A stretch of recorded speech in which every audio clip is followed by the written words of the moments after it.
The state of human rights in Iran has been criticized both by Iranians and international human rights activists, writers, and NGOs since long before the formation of the current state of Iran. The United Nations General Assembly and the Human Rights Commission have condemned prior and ongoing abuses in Iran in published critiques and several resolutions. The government of Iran is criticized both for restrictions and punishments that follow the Islamic Republic's constitution and law, and for actions that do not, such as the torture, rape, and killing of political prisoners, and the beatings and killings of dissidents and other civilians. While the monarchy under the rule of the Shahs had a generally abysmal human rights record according to most Western watchdog organizations, the new state of Iran does not have a positive reputation either, with its human rights record under the administration of President Mahmoud Ahmadinejad considered to have deteriorated markedly, according to Human Rights Watch. Following the 2009 election protests, there were reports of killing of demonstrators, the torture, rape and killing of detained protesters, and the arrest and publicized mass trials of dozens of prominent opposition figures in which defendants read confessions that bore every sign of being coerced. In October 2012, the United Nations Human Rights Office stated Iranian authorities had engaged in a severe clampdown on journalists and human rights advocates. Restrictions and punishments in the Islamic Republic of Iran which violate international human rights norms include harsh penalties for crimes, punishment of victimless crimes, such as fornication and homosexuality, execution of offenders under 18 years of age, reported abuses falling outside of the laws of the Islamic Republic that have been condemned include the execution of thousands of political prisoners in 1988. And the widespread use of torture to extract repudiations by prisoners of their cause and comrades on video for propaganda purposes. Also condemned has been firebombings of newspaper offices and attacks on political protesters by quasi-official organs of repression, particularly Hezbollah, and the murder of dozens of government opponents in the 1990s,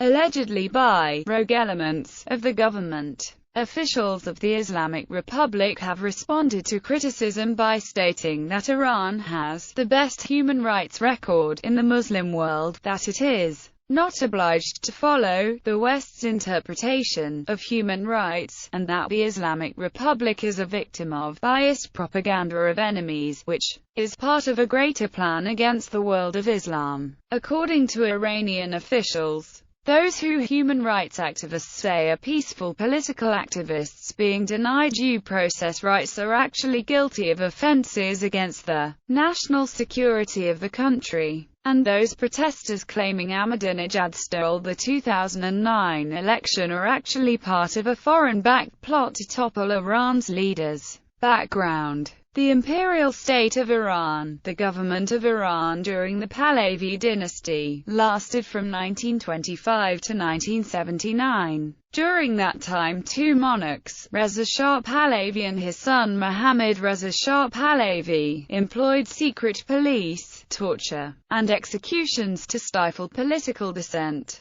The Pahlavi dynasty has sometimes been described as a royal dictatorship, or one-man rule. According to one history of the use of torture by the state in Iran, abuse of prisoners varied at times during the Pahlavi reign. The reign of Reza Shah was authoritarian and dictatorial at a time when authoritarian governments and dictatorships were common in the region and the world, and the Universal Declaration of Human Rights was some years away. Freedom of the press, workers' rights, and political freedoms were restricted under Reza Shah. Independent newspapers were closed down, political parties, even the Loyal Revival Party, were banned. The government banned all trade unions in 1927, and arrested 150 labor organizers between 1927 and 1932. Physical force was used against some kinds of prisoners, common criminals, suspected spies, and those accused of plotting regicide.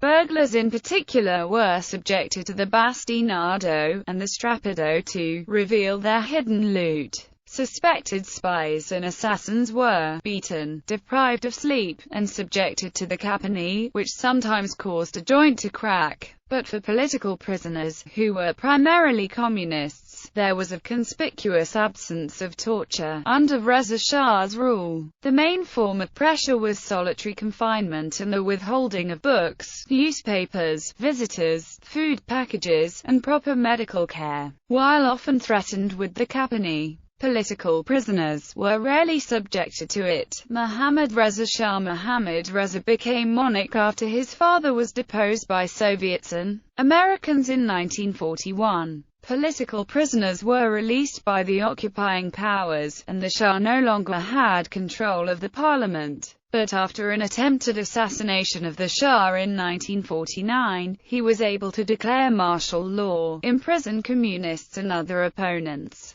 and restrict criticism of the royal family in the press. Following the pro-Shah coup d'état that overthrew the Prime Minister Mohammad Mossadegh in 1953, the Shah again cracked down on his opponents, and political freedom waned. He outlawed Mossad's political group, the National Front, and arrested most of its leaders. Over 4,000 political activists of the Tudeh party were arrested, 40 were executed, another 14 died under torture, and over 200 were sentenced to life imprisonment. 1971 to 1977. In 1971, a guerrilla attack at a gendarmerie post sparked an intense guerrilla struggle against the government and harsh government countermeasures. Guerrillas embracing armed struggle to overthrow the Shah, and inspired by international Third World anti-imperialist revolutionaries, were quite active in the first half of the 1970s, when hundreds of them died in clashes with government forces and dozens of Iranians were executed.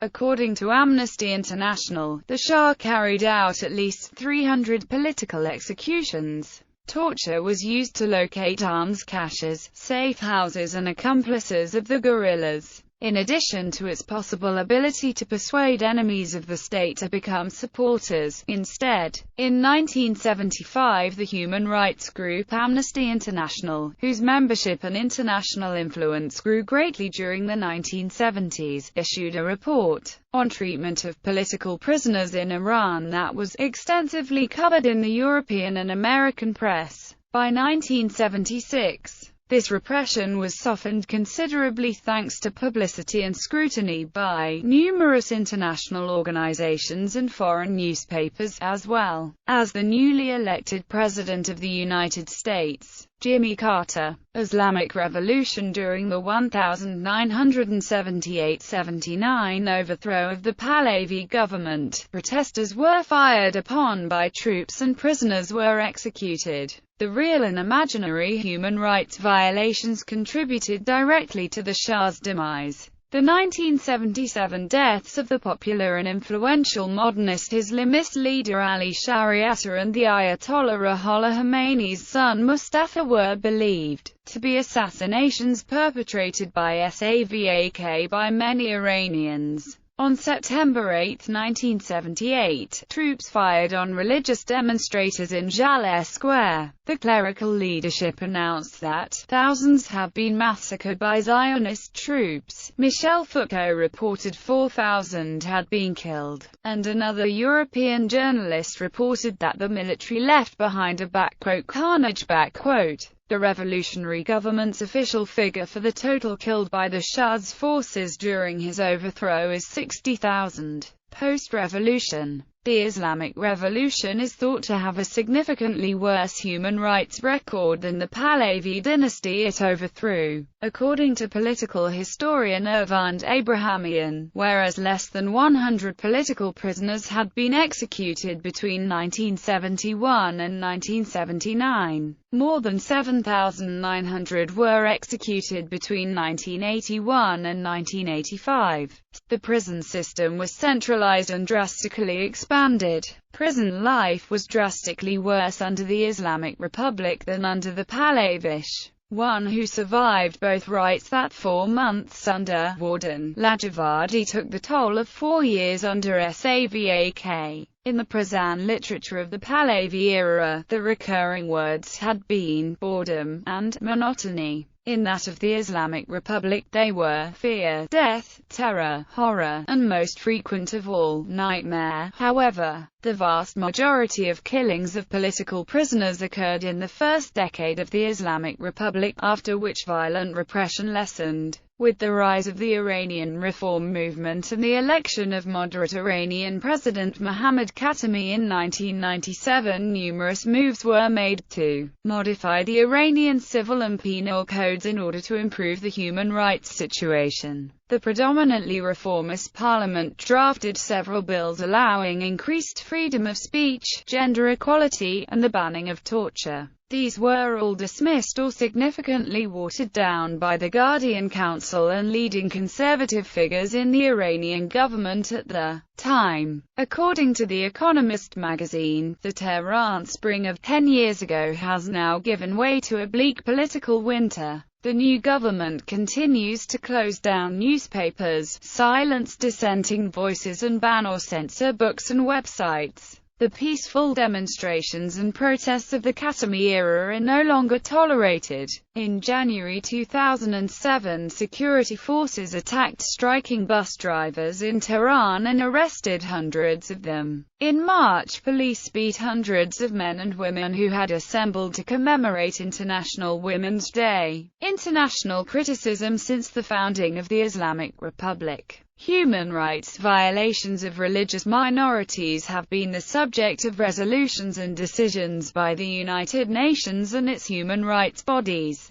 the Council of Europe, European Parliament, and United States Congress. According to the Minority Rights Group, in 1985 Iran became the 4th country ever in the history of the United Nations to be placed on the agenda of the General Assembly because of the severity and the extent of this human rights record. From 1984 to 2001, United Nations Commission on Human Rights passed resolutions about human rights violations against Iran's religious minorities, especially the Baha'is. The UNCHR did not pass such a resolution in 2002, when the government of Iran extended an invitation to the UN Working Group on Arbitrary Detention and the Special Rapporteur on the Promotion and Protection of the Right to Freedom of Opinion and Expression to visit the country and investigate complaints. However, according to the organization Human Rights Watch,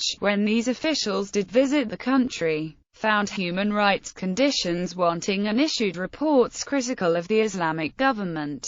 Not only did the government not implement their recommendations, it retaliated against witnesses who testified to the experts. In 2003, the resolutions began again, with Canada sponsoring a resolution criticizing Iran's confirmed instances of torture, stoning as a method of execution, and punishments such as flogging and amputations, following the death of an Iranian-born Canadian citizen, Zahra Kazemi, in an Iranian prison. The resolution has passed in the UN General Assembly every year since. The European Union has also criticized the Islamic Republic's human rights record, expressing concern in 2005. 2007 and on 6 October 2008 presenting a message to Iran's ambassador in Paris expressing concern over the worsening human rights situation in Iran. On 13 October 2005, the European Parliament voted to adopt a resolution condemning the Islamic government's disregard of the human rights of its citizens. Later that year, Iran's government announced it would suspend dialogue with the European Union concerning human rights in Iran. On 9 February 2010, the European Union and United States issued a joint statement condemning continuing human rights violations in Iran. Relative openness. One observation made by non-governmental sources of the state of human rights in the Islamic Republic is that it is not so severe, that the Iranian public is afraid to criticize its government publicly to strangers. In Syria, taxi drivers rarely talk politics, the Iranians will talk of nothing else. A theory of why human rights abuses in the Islamic Republic are not as severe as Syria, Afghanistan, or Iraq comes from the American journalist Elaine Silino, who speculated that Shiite Islam thrives on debate and discussion. So freedom of thought and expression is essential to the system, at least within the top circles of religious leadership. And if the mullahs can behave that way among themselves in places like the holy city of how can the rest of the modern-day society be told it cannot think and explore the world of experience for itself? Perspective of the Islamic Republic. Iranian officials have not always agreed on the state of human rights in Iran. In April 2004, reformist President Mohammad stated, "We certainly have political prisoners in Iran, and people who are in prison for their ideas." 2 days later, however, he was contradicted by Judiciary Chief Ayatollah Mahmoud Hashemi Shirodi, saying, "We have no political prisoners in Iran, because Iranian law does not mention such offenses. The world may consider certain cases, by their nature, political crimes, but because we do not have a law in this regard, these are considered ordinary offenses." Iran's President Mahmoud Ahmadinejad and other government officials have compared Iran's human rights record favorably to other countries, particularly countries that have criticized Iran's record. In a 2008 speech, he replied to a question about human rights by stating that Iran has fewer prisoners than America and that the human rights situation in Iran is relatively a good one, when compared with some European countries and the United States. In a 2007 speech to the United Nations, he commented on human rights only to say, certain powers were guilty of violating it, setting up secret prisons, abducting persons, trials and secret punishments without any regard to due process. Islamic Republic officials have also attacked Israeli violations of Palestinian human rights.